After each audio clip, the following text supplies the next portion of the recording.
Tinokuchingamidzai zvizvarwa zvenyika yeZimbabwe.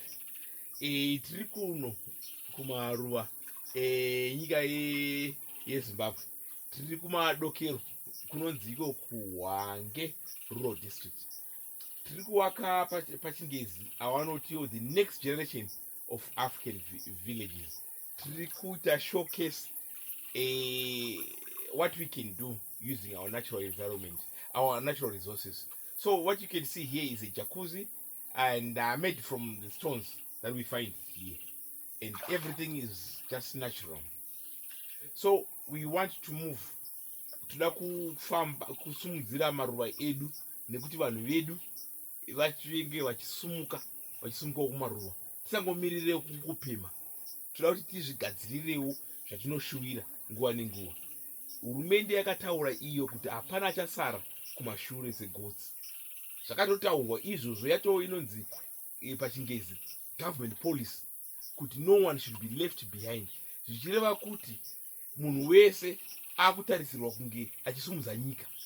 Zvino takazviona kuti tatonziwo tipowo mukana vanhu vekumaruva, aiwa totora mukana. Isusu ndo zvatinoda, ndokwatinodaidzwa ikoko tichiita sei simba redu rinosumuka.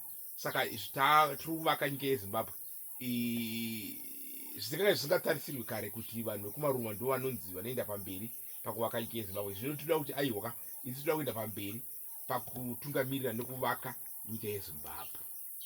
Uyai muno titandare vanhu we zvevene muchizvionawo, muchionawo history nechinyakare netsika nemagariro evanhu vemuZimbabwe. Mozviona pano vana vachidzidza kuti aiwa Zimbabwe yanga yakadaiwo pasi chigare tichidaro. Toti mafunga kuenda kuHwange National Park munozogara pano, mafunga kuenda kuVictoria Falls nemhuri munozogara pano, mukafunga kuti aiwa toda kuenda kuChobe National Park kuBotswana, uyai muzogara pano. Mukati aiwa toda kuenda kunonzi kuDevil's Pool kuZambia, uyai muzogara pano. Moti aiwa toda kuenda kuNamibia, uyai muzogara pano. Zvese zviri under 1 hour from this village. Saka tinokurudzira vanhu vese kuti uyai titandare vana veZimbabwe, zvizukuru zvatovera. Uyai pano titandare tive nenguva yakanaka. Zita rangu nonzi Taku Mutefa Datenda. Bye.